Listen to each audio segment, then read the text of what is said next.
Film akan diawali dengan memperlihatkan seorang remaja yang bangun dari tidurnya. Ia bernama Trisno Jalaran Soko Kulino atau kita sebut saja Kulin. Dia adalah tokoh utama dalam cerita ini. Kulin adalah anak terakhir dari dua bersaudara. Kakaknya bernama Okisana Helvin. Dia adalah pemuda berusia 19 tahun dan juga memiliki wajah yang tampan. Ketampanan adik dan kakak ini tak lepas dari gen keluarganya.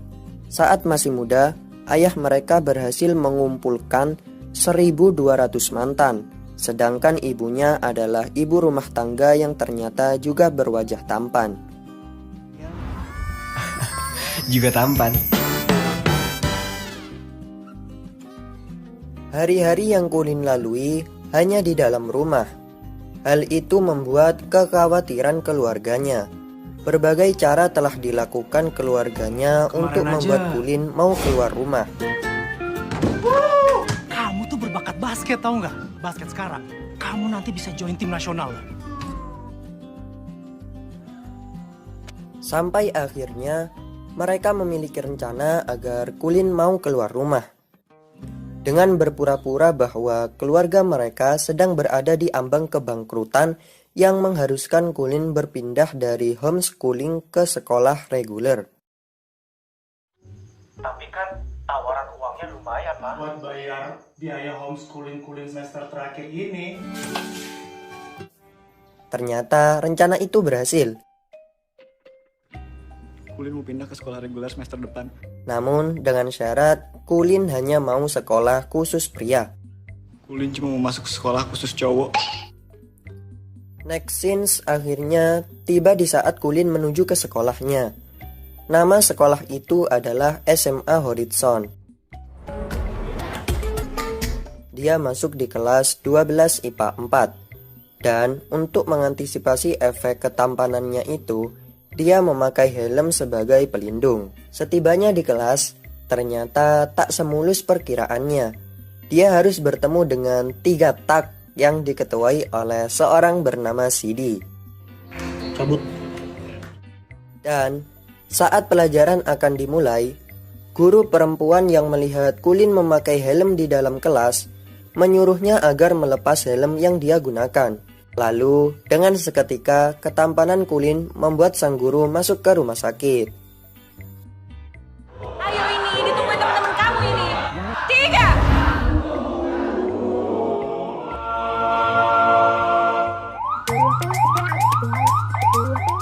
3. Melihat hal itu, Kulin langsung lari karena merasa bersalah telah membuat gurunya pingsan.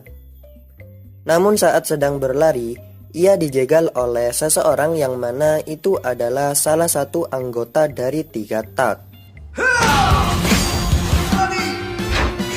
Tak pernah untuk menang.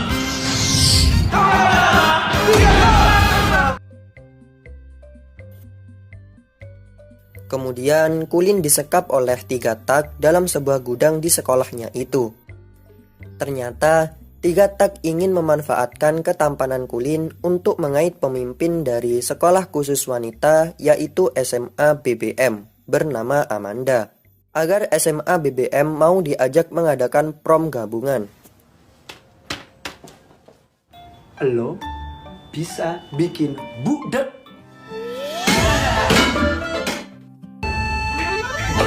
Kesal dengan perbuatan 3 tak, Kulin lalu melaporkan pada kepala sekolah atas tindakan pembulian yang telah dialaminya.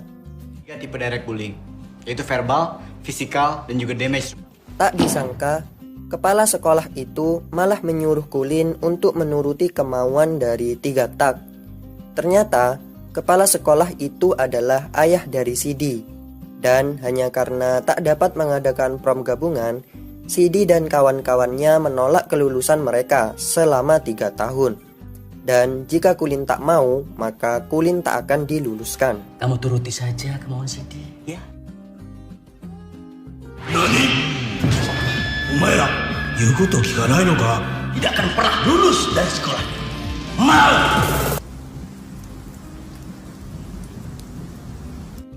Dengan perasaan terpaksa, keesokan harinya, Kulin pergi ke SMA BBM ditemani oleh teman barunya bernama Kibo. Sialnya, saat mereka sampai di sana, bel istirahat berbunyi. Mampus.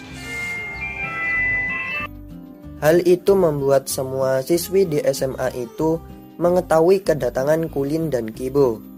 Lalu, siswi-siswi itu meneriaki Kulin dan Kibo agar pergi dari tempat itu. Sampai akhirnya saat Kulin membuka helmnya.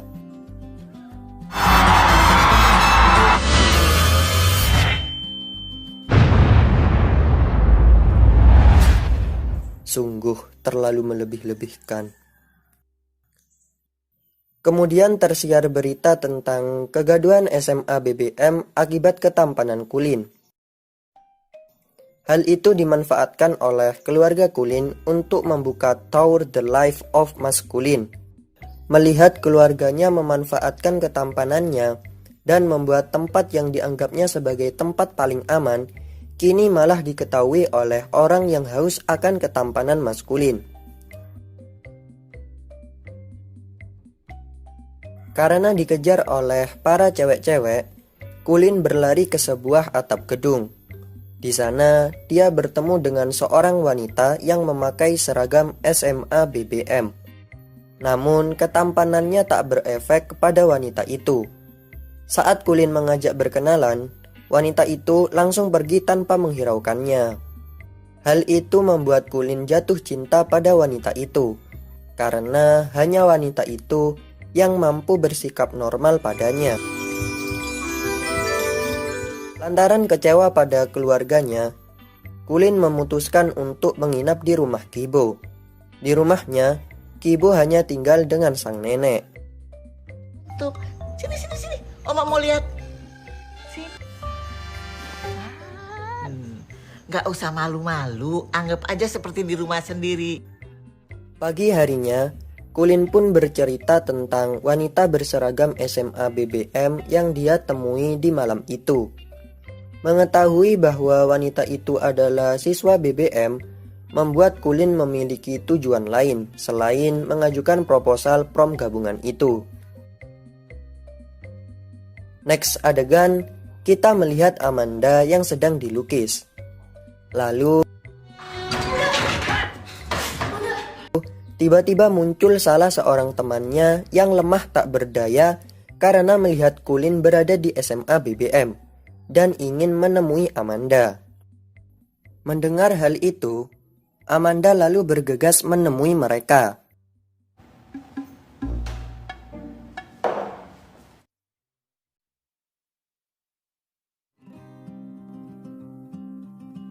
Nanti dipikirin dulu ya sama semua panitia di sini.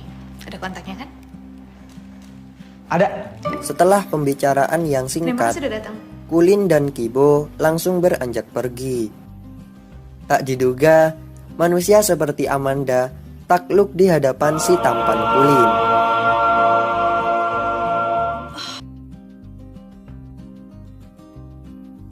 Di kantin saat jam istirahat, mereka mulai gelisah karena masih tak ada kabar dari SMA BBM soal persetujuan prom gabungan.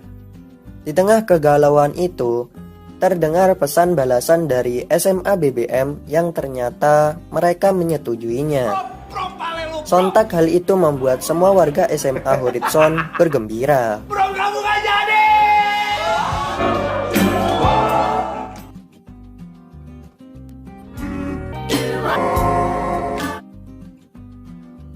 Hari-hari Kulin dilalui bersama Kibo dengan bahagia, yang membuat persahabatan mereka semakin kuat.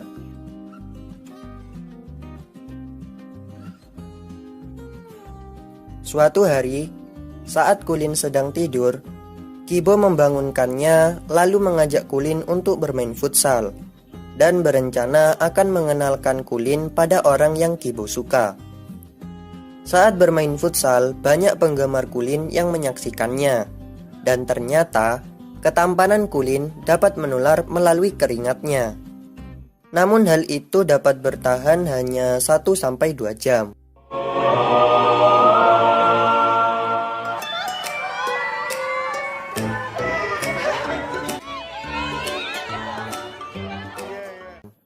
Pertandingan itu selesai pada malam hari, dan saat Kibo pergi ke toilet, Kulin kembali melihat wanita yang ia cari.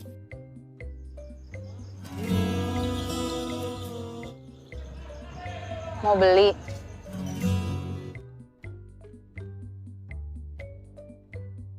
Wanita itu membuka warung di depan tempat futsal. Saat Kulin ingin berkenalan dengannya, tiba-tiba Kibo datang dan menyapa wanita itu. Ternyata wanita itu bernama Rere. Re, kenalin. Temen gue, Kulin. Lin. Lalu Kibo mengajak Rere dan Kulin ke tempat bakso langganannya. Di sana, Kibo dan Rere terlihat sangat akrab sekali, seperti mereka berdua sudah saling mencintai. Melihat hal itu, Kulin merasa sedih. Dia merenungi nasibnya yang tak bisa bergaul seperti Kibo karena ketampanannya. Namun Kibo sebagai sahabat yang baik selalu menghiburnya. Malam itu, Kulin tak bisa tidur karena dalam benaknya selalu terpikirkan bagaimana cara mendapatkan cintanya Rere. Keesokan paginya, Kulin bertemu dengan Masokis. Di sana, Kulin meminta saran padanya mengenai permasalahan cintanya. Karena menurut Kulin, kakaknya itu telah lama bergelut di dunia percintaan. Mas Okis juga memberikan sebuah buku karangannya yang berjudul 1001 Cara PDKT. Lakuin. Lalu, semua langkah-langkah yang diberikan Okis satu persatu telah dilakukan oleh Kulin. Namun, hal itu malah membuatnya benar-benar yakin bahwa Kibo dan Rere saling mencintai. Di tengah kegelisahannya itu, Kibo mengajak Kulin dan Rere ke tempat karaoke. Sebagai perayaan sekaligus rasa terima kasihnya pada Kulin, karena berkat Kulin, nilai UTS Kibo mengalami peningkatan. Di pagi hari saat jam olahraga, Amanda datang ke sekolahan SMA Horizon untuk menemui Kulin. Kemudian Amanda memberikan sebuah undangan ulang tahun dan sebatang handphone Xiaomi. Melihat undangan itu, Sidi langsung mengambilnya dan menempelkannya di mading. Dan ternyata, sepucuk undangan Amanda dapat membuat kebahagiaan siswa-siswa yang ada di SMA Horizon.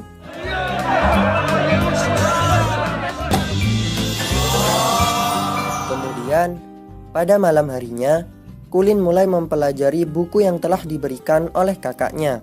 Kemudian, tatkala mereka bertiga berada di tempat karaoke, Kulin merasa sangat gelisah karena Rere tak memperhatikannya. Rere malah asik dengan Kibo. Saat Kibo pergi untuk membayar, Kulin berkata pada Rere bahwa dia tak akan pernah memiliki Kibo karena Kibo memiliki tambatan hati lain, yakni Amanda. Kibo tuh sukanya sama cewek lain, Amanda. Ternyata hal itu telah direncanakan oleh Kulin untuk menjebak Kibo di hari ulang tahun Amanda, dengan menyuruh Amanda bersandiwara seolah-olah Amanda suka pada Kibo dan menyuruhnya mencium Kibo saat Rere melihatnya. Hai Kulin.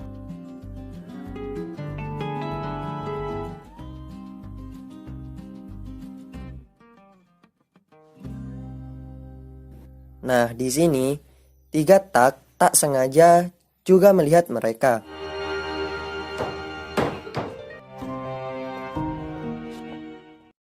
Dan beruntungnya, rencana Kulin berhasil. Rere yang melihatnya langsung meninggalkan pesta itu dengan suasana hati yang hancur. Lalu, Kulin memanfaatkan momen itu untuk menyatakan perasaannya pada Rere. Gue suka sama lu, Re. Namun, Rere tak mencintai Kulin dan pergi meninggalkannya. Karena marah pada Kibo, tiga tak lalu menghajarnya habis-habisan sampai membuat Kibo babak belur. Setelah itu, Kulin menyesali perbuatannya. Setiap hari perasaannya tak tenang. Sampai pada akhirnya Kulin mengaku pada Kibo bahwa dia telah menjebak Kibo. Bikin lo digabungin CD itu, gue bu orangnya bu. Jadi gue nyuruh Amanda buat nyium lo di depan Rere. Kibo yang mendengarnya kecewa pada Kulin. Ternyata orang yang telah dianggapnya sebagai sahabat malah mengkhianatinya. Kemudian Kibo pun mengusirnya. Dengan suasana hujan, Kulin menyusuri jalan menuju rumahnya.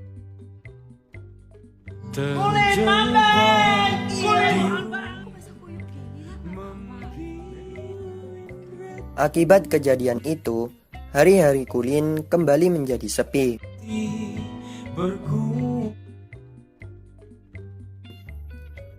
Sampai pada saat setelah bermain basket dengan ayahnya, Kulin mendapat pencerahan dari ayahnya bahwa untuk menjadi laki-laki sejati bukan karena wajahnya, melainkan karena sikapnya.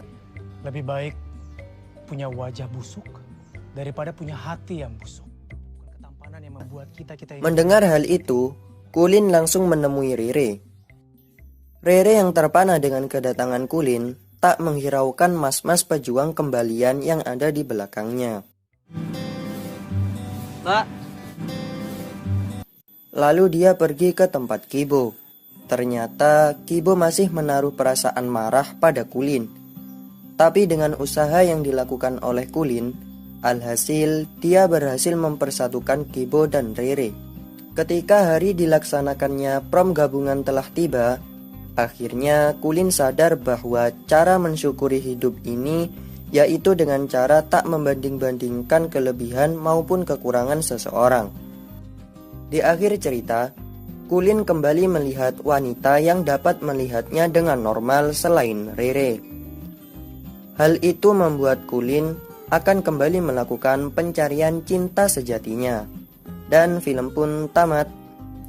Di film ini, Mimin lebih suka pada tokoh Kibo daripada Kulin. Karena pada akhirnya Kibo lah yang dapetin cintanya Rere. Bahkan dia juga dapetin ciuman dari Mbak Nikita Willy. Pesan dalam film ini adalah seperti yang dikatakan oleh Kulin tadi, kita akan mensyukuri hidup ini jika kita tak pernah membandingkan hidup kita dengan orang lain. Jangan lupa klik tombol subscribe dan like jika perlu. Semoga kita semua sehat selalu dan bencana COVID segera berakhir. Dan sampai jumpa pada video-video berikutnya.